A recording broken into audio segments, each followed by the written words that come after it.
নমস্কার। আজকে যে বিষয়টি নিয়ে আলোচনা করব বিষয়টি হলো ৩৫ বছর বয়সের পর পিরিয়ডসে যে সমস্যা হয় সেই সমস্যার কারণ কি, লক্ষণ কি এবং সমাধান কি করে করা যাবে, আজকে সে নিয়েই আলোচনা। তাহলে যাদের 35 ইয়ার্স হয়েছে অর্থাৎ ৩৫ বছর বয়স পেরিয়ে গেছে, তাহলে তাদের একটু পিরিয়ডসের সমস্যা হয়। সেই সমস্যার কারণ কি, কারণ জানলে আমরা লক্ষণ বুঝতে পারবো এবং সমাধান কি করে হবে সেটা বলে দেওয়া হবে। তাহলে মন দিয়ে শুনুন। যদি চ্যানেলটি ভালো লাগে তাহলে লাইক এবং সাবস্ক্রাইব করে দেবেন এবং চ্যানেলটির সঙ্গে থাকবেন। চ্যানেলটির নাম এডুকেশন উইথ মিতালি। তাহলে প্রথম কারণ হচ্ছে হরমোনাল চেঞ্জেস, পেরিমেনোপজ বলে একে। তাহলে ৩৫ বছরের পর থেকে ওভারিতে ধীরে ধীরে ইস্ট্রোজেন এবং প্রোজেস্টেরন কম উৎপাদন হতে থাকে। ইস্ট্রোজেন এবং প্রোজেস্টেরন উৎপাদন হয়, তার ফলেই আমাদের পিরিয়ডস বা শরীর খারাপ এটা হয়ে থাকে। তাহলে এই ইস্ট্রোজেন এবং প্রোজেস্টেরন যেই ৩৫ বছর বয়স হয় তারপর থেকে কম উৎপাদন হয়, তার ফলে এই পিরিয়ডসে ইরিগুলার অর্থাৎ অনিয়মিত হতে থাকে, বেশি রক্তপাত হতে থাকে। পিরিয়ডসের সময় অনেকেই ভাবছেন যে আমার তো আগে কম হতো, এখন অনেক বেশি হচ্ছে, তাহলে এটিও একটি সমস্যা। আর কি হতে থাকে, পিরিয়ডস 28 দিন অন্তর অন্তর হতো, সেটা এখন 28 দিন না 42 দিন, 45 দিন, 50 দিন পরে হচ্ছে। তাহলে এই অনিয়মিত যে পিরিয়ডস হয় এটা হরমোনাল চেঞ্জেসের জন্য হয়ে থাকে। এটা হচ্ছে প্রথম কারণ। সেকেন্ড কারণ কি, ফাইব্রয়েড বা পলিপ। তাহলে ইউট্রাসে যদি ফাইব্রয়েড অর্থাৎ টিউমার বা পলিপ থাকে তাহলেও কিন্তু এই পিরিয়ডস অনিয়মিত বা পিরিয়ডসের সমস্যা হয়ে থাকে। আর কি, থাইরয়েডের যদি সমস্যা, সেটা হতে পারে হাইপোথাইরয়েড, হতে পারে হাইপারথাইরয়েড। হাইপোথাইরয়েড কি, থাইরয়েডের নর্মাল ভ্যালু থেকে যখন কমে যায় তাকে হাইপোথাইরয়েড বলে, হাইপোথাইরয়েডের জন্য ওষুধ দেওয়া হয়। আর হাইপারথাইরয়েড কি, নর্মাল ভ্যালুর থেকে যখন বেশি বেড়ে যায় তাকে হাইপারথাইরয়েড বলে, তাহলে হাইপারথাইরয়েডেরও ওষুধ দেওয়া হয়। তাহলে হাইপোথাইরয়েড বা হাইপারথাইরয়েড যদি থাকে কোনো মেয়ের এবং তার বয়স 35 পেরিয়ে গেছে, তাহলে কিন্তু এই সমস্যা হয়ে থাকে। এবারে আসা যাক নেক্সট কারণে, পিসিওস, পলিসিস্টিক ওভারিয়ান সিনড্রোম, কিংবা পিসিওডি বলে, পলিসিস্টিক ওভারিয়ান ডিজিজ। 35 বছরের পরেও হতে পারে এই পিসিওস, বা 35 বছর আগে হতে পারে। যদি আগে থাকে তখনও এই পিরিয়ডস ইরেগুলার হয়, আর যদি 35 বছরের পরে পিসিওস দেখা যায় বা পিসিওডি দেখা যায় তাও এটি অনিয়মিত হতে দেখা যায়। তাহলে পিসিওস থাকলে বা পিসিওডি থাকলে এই পিরিয়ডস ইরেগুলার হয়। নেক্সট কারণ স্ট্রেস, যদি মানসিক চিন্তা বেশি হয় তাহলেও কিন্তু এই পিরিয়ডসের সমস্যা হয়ে থাকে। আর কি, যদি ওজন বেশি হয়, নর্মাল আমাদের জানি যে আমরা হাইটের সঙ্গে আমাদের একটা ওজন নর্মাল থাকে, তার থেকে যদি 10% ওজন বেশি হয়, 10 to 20%, তাহলে ঠিক আছে। কিন্তু তার বেশি হলে, ওবেসিটি যদি বেশি হয় অর্থাৎ ওজন যদি বেশি হয়, তাহলেও কিন্তু এই পিরিয়ডসের সমস্যা হয়।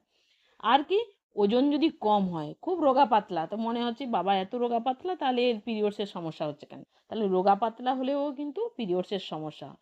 যদি সুগার থাকে, যদি ডায়াবেটিক মেলাইটাস থাকে তাহলেও সমস্যা হয়। যদি ঘুমের সমস্যা হয়, প্রচুর মোবাইল দেখে, ঘুমের সমস্যা, রাত জাগছে প্রচুর, তাহলেও কিন্তু পিরিয়ডসের সমস্যা হয়। অন্যান্য কারণ, অন্যান্য কি কারণ, যেমন এন্ডোমেট্রিওসিস। আমরা জানি যে ইউট্রাসের 3টে লেয়ার থাকে, পেরিমেট্রিয়াম, মায়োমেট্রিয়াম, এন্ডোমেট্রিয়াম।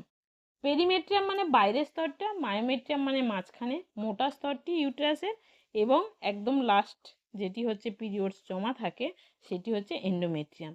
তো এখানে যদি এন্ডোমেট্রিওসিস হয়, এন্ডোমেট্রিয়ামের অসুবিধে বা প্রবলেম যদি হয়, তাহলেও এই পিরিয়ডস অনিয়মিত হতে দেখা যায়। আর একটি অসুখ হচ্ছে অ্যাডিনোমাইসিস। যদি অ্যাডিনোমা হয়, অর্থাৎ ওই ফাইব্রয়েডের মতো অ্যাডিনোমা হয়ে যায় মায়োমেট্রিয়াম কিংবা এন্ডোমেট্রিয়ামের মধ্যে, তাহলেও এই পিরিয়ডস অনিয়মিত হয়। আর কি, অ্যানিমিয়া, অর্থাৎ রক্তে হিমোগ্লোবিন একজন 35 বছর মহিলার 11 গ্রাম অর্থাৎ 11 গ্রাম হওয়া উচিত, সেখানে যদি 11 গ্রামের কম থাকে হিমোগ্লোবিন, তাহলে তাকে অ্যানিমিয়া বলে। তাহলে যদি অ্যানিমিয়া থাকে, তার 9-এর নিচে আছে, 8-এর নিচে আছে হিমোগ্লোবিন, তাহলে তার অ্যানিমিয়া আছে। তাহলে এই অ্যানিমিয়া থাকলে এই পিরিয়ডস প্রবলেম হয়। এবার আসছি যে কিছু মেডিসিনের সাইড এফেক্ট, যেমন প্রেশারের ওষুধ যদি খায়, মেন্টাল হেলথের যদি ওষুধ খায়, ডিপ্রেশন হতে পারে, সিজোফ্রেনিয়া হতে পারে, এই সমস্ত ওষুধ খেলে, কিংবা সুগারের ওষুধ অর্থাৎ ডায়াবেটিক মেলাইটাস আছে তার জন্য যদি ওষুধ খায়, তার সাইড এফেক্টেও এই পিরিয়ডসের সমস্যা হয়ে থাকে। এবার আসি কখন ডাক্তার দেখাবেন, ডাক্তার দেখানোর দরকার কখন হয়ে পড়বে। তাহলে 28 দিন অন্তর অন্তর পিরিয়ডস হয়, যদি 21 দিনের কমে পিরিয়ডস হতে থাকে তাহলে অবশ্যই ডাক্তার দেখাবেন। আর কি 35 দিনের বেশি যদি গ্যাপ হয়, তাহলে হয়তো 45 দিন, 50 দিন, কিংবা 1-2 মাস হয়ে গেল, 3 মাস, 4 মাস পরে পিরিয়ডস হচ্ছে, তাহলে অবশ্যই তার সমস্যা হচ্ছে। অর্থাৎ এরকম যদি 2বার বা 3বার এরকম হতে থাকে তাহলে অবশ্যই ডাক্তার দেখাবেন। 7 দিনের বেশি যদি পিরিয়ডস থাকে, অতিরিক্ত রক্তপাত হচ্ছে এবং 7 দিনের বেশি পিরিয়ডস আছে, সেটা পলিপ থাকতে পারে, ফাইব্রয়েড থাকতে পারে, অ্যাডিনোমা থাকতে পারে, এন্ডোমেট্রিওসিস থাকতে পারে, তাহলে কিছু না কিছু সমস্যা রয়েছে, তাহলে অবশ্যই ডাক্তার দেখাবেন। পিরিয়ডসের মাঝে যদি ব্লিডিং বা স্পটিং হয়, অর্থাৎ পিরিয়ডস 28 দিন অন্তর অন্তর দুটো হচ্ছে, কিন্তু তার মাঝখানে একদিন দেখা গেল যে একটু ব্লিডিং হয়ে গেছে, একটু স্পটিং হয়ে গেছে, তাহলেও ডাক্তার দেখাবেন। আর তলপেটে যদি প্রচণ্ড ব্যথা হয় তাহলেও অবশ্যই ডাক্তার দেখাবেন। এবার আসা যাক কি করলে এই সমস্যা দূর হবে। প্রথমত লাইফস্টাইলের পরিবর্তন। কীরকম লাইফস্টাইলের পরিবর্তন? তাহলে ওজন বেশি বলেছিলাম, তাহলে ওজন কমাতে হবে। আর কি রোগা বলেছিলাম, তাহলে খাবার দাবার ভালো করতে হবে। স্ট্রেস বলেছিলাম, স্ট্রেস কমাতে হবে। ঘুম কমের কথা বলেছিলাম, তাহলে ঘুম যথারীতি 7 থেকে 8 ঘন্টা ঘুমের দরকার।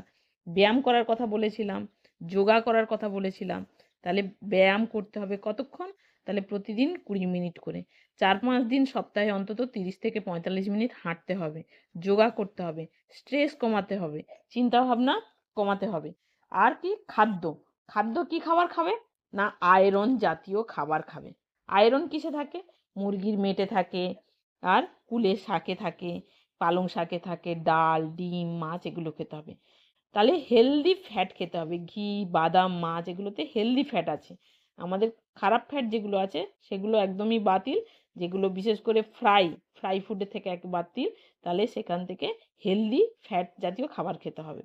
আর কি ক্যাফিন বা সুগার বাদ দিতে হবে। ক্যাফিন, কফিতে থাকে ক্যাফিন, ক্যাফিন বাদ, সুগার বাদ একেবারে।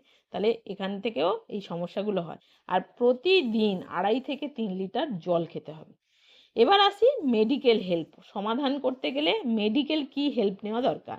প্রথমত ডাক্তারবাবু একটা ইউএসজি দিতে পারে, অর্থাৎ পেটের ছবি। থাইরয়েড টেস্ট দিতে পারে, অর্থাৎ আমি বলেছিলাম থাইরয়েড বেশি থাকলে হয়, কম থাকলে হয়।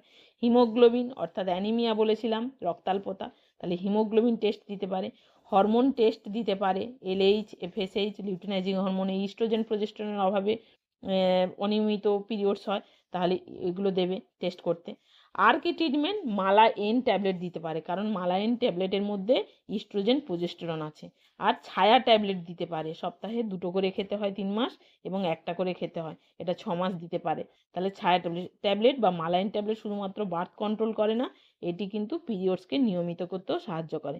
আর কি যদি অ্যানিমিক থাকে তাহলে আয়রন ট্যাবলেট দিতে পারেন, তাহলে আয়রন ট্যাবলেট খেতে হবে। আর থাইরয়েড থাকলে লিভোথাইরক্সিন বা অন্যান্য কোনো ওষুধ দিতে পারে। আর ফাইব্রয়েড থাকলে ফাইব্রয়েডের ট্রিটমেন্ট করতে হবে। তাহলে এগুলি হলো ট্রিটমেন্টের পর্যায়, কিন্তু ডাক্তার না দেখিয়ে একেবারে নিজে থেকে ওষুধ খাওয়া একেবারেই চলবে না। আরেকটি কথা গুরুত্বপূর্ণ হচ্ছে ট্র্যাক করা। পিরিয়ডসের টাইমটা ট্র্যাক করা অত্যন্ত প্রয়োজন। অতএব নিজের মনে হচ্ছে যে আমার 2 মাস পিরিয়ডস হয়নি, দেখা যাচ্ছে পিরিয়ডস হয়েছে। ধন্যবাদ। যদি চ্যানেলটি ভালো লাগে লাইক ও সাবস্ক্রাইব করে দেবেন। চ্যানেলটি দেখতে থাকুন। Education with Mitali. নমস্কার।